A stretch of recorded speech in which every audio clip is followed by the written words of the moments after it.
নদিয়ায় ভারত বাংলাদেশ সীমান্তে বিএসএফ এর গুলিতে মৃত্যু হলো পাচারকারীর।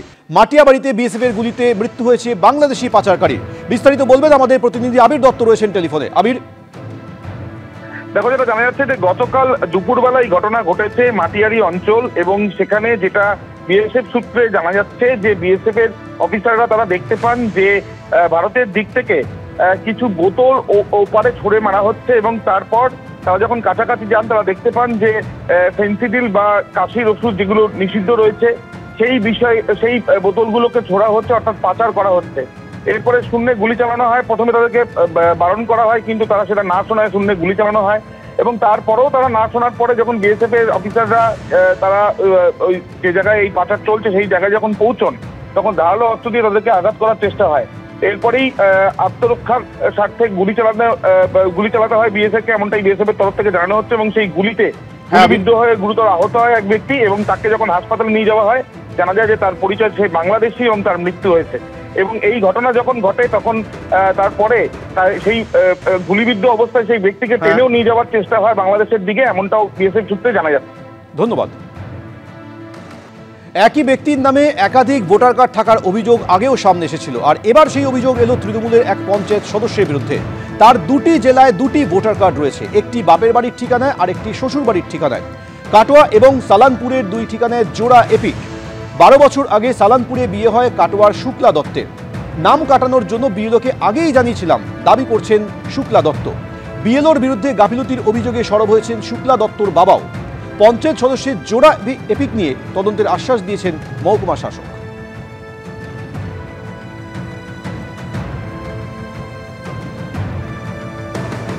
আমার বাপের বাড়ি কাটো। আপনি কি শুনলেন? যে আমি এখন শুনছি যে আমার ওখানের ভোটার কার্ডের আমি আবেদনপত্র করেছিলাম যে আমার ভোটার লিস্টের নাম ভোটার কার্ডটা বন্ধ করে দেওয়ার জন্য। আমি যেহেতু এখানে ভোটার কার্ড করব, তা আমি এখন শুনছি যে ওখানেও আমার নামটা রয়ে গেছে। আপনি ওখানে ভোট দিয়েছেন? না, আমি ওখানে ভোট দিইনি। আমার ভোটার নাম বিয়ের আগেই উঠেছিল, কিন্তু আমি ভোট দিইনি, আমার বিয়ে হয়ে গেছে। আপনি অ্যাপ্লাই করেছিলেন? হ্যাঁ, আমি আবেদনপত্র জমা দিয়েছিলাম আমার বিয়ের পরেই। কি বলবেন তাহলে? এখনো তো নাম বাদ যায় না, অবশ্যই বাদ। ওটা আমার ওখানকার বিএলও দোষ করেছে। আমি যেহেতু জমা করতে বলেছিলাম, উনি জমা করেননি, সেটা ওনার ফল্ট। এবার আমি চাই ওখানেরটা বন্ধ হয়ে যাক। আমি যেহেতু এখানে থাকি, এখন এখানেই আমি জমা করেছি এসআইয়ের ফর্ম। আপনি তো পঞ্চায়েত সদস্য নাকি? হ্যাঁ, কোন দল? আমি রূপনারায়ণপুর পঞ্চায়েতে টিএমসি। যখন আমার মেয়ে ওখানে বিয়ে হয়ে যাওয়ার কিছুদিন পরই ও যখন ভোটার কার্ড করে, তখন এখানে 7 নম্বর ফর্ম দিয়ে বলেছিলাম যেখানে নাম কেটে দেওয়া হোক ওখানে নাম তোলা হবে, এর করেছি। এবার সরকারি পক্ষপাতী তারা যদি না করতে পারে, আর তো সব আগে এখন যেমন পরিষ্কার বিএলও ভালো শিক্ষিত ভালো ছেলে দিদি করানো হচ্ছে, তখন আশ্বাস টাশ্বাস করতে না, ঠিকমতো ফর্ম ফিল আপ করতেই জানে না। আমি তাদেরকে বারবার বলেছিলাম যে নামটা বাদ দিয়ে দাও, এবং অন্যত্র বিয়ে হয়েছে সেখানে নাম তুলবে। তবে আমরা কেটে দিচ্ছি, তো আমরা না বলে আমরা কী করবো? আমি জানি বাদ হয়ে গিয়ে বাদ করে দিচ্ছে। এবার তো আমরা সবসময় ভোটার লিস্ট নিয়ে বসে থাকি না, ধরুন কি করবো? সরকারের নির্বাচন কমিশনের ব্যর্থতা। আমাদের বিজেপি একটা অভিযোগ করছে যে আপনার মেয়ের তলে ক্যান্সেল করা হোক পঞ্চায়েত সদস্য, কারণ দুটো ভোটার কার্ড রয়েছে। এটা তো এখানে জানি না, এখানে যে তার ভোটার লিস্টে নাম আছে সে তো সে আদৌ জানে না। আপনি তো জানতেন। আর আমি জানলে আমি তো আর সেখানে ভোটার লিস্ট নিয়ে বসে আছি নাকি? আমি জানলে কী করবো? আমি তাকে তো বারবার বলেছি জমা করেছি, যদি জমা না করে বিএলও তার জন্য দায়ী আমি হবো? আমি তাকে জমা করে দিয়েছি, আমি তো বিএলওকে জমা দিয়েছি। বিএলও যদি জমা বাদ না করে তার জন্য দায়িত্ব আমি থাকবো না? শুক্লা দত্ত এবং তার বাবা সরাসরি বিএলওর গাফিলতির দিকেই অভিযোগ করেছেন। বিএলও কি বললেন শুনুন।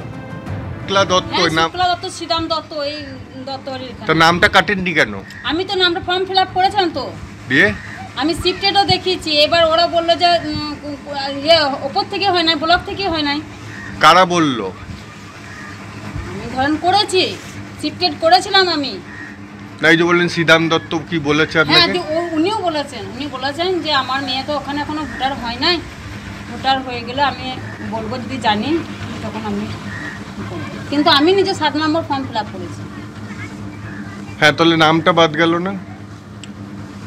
ধরুন আমি একটা কথা বলি, হয়তো ভিডিও করছেন আমার, অনেক তো 7 নম্বর ফর্ম ফিল আপ করেছি, মৃত্যুরও তো করেছি, সেখানেও তো ফিল আপ ডিলেট হয় না। ধরেন এই ঘটনা নিয়ে বিজেপির কি প্রতিক্রিয়া শুনুন। দত্ত নামে একজন, তিনি ওনার এই একটা এপিক কার্ড, এই একটা এপিক কার্ড।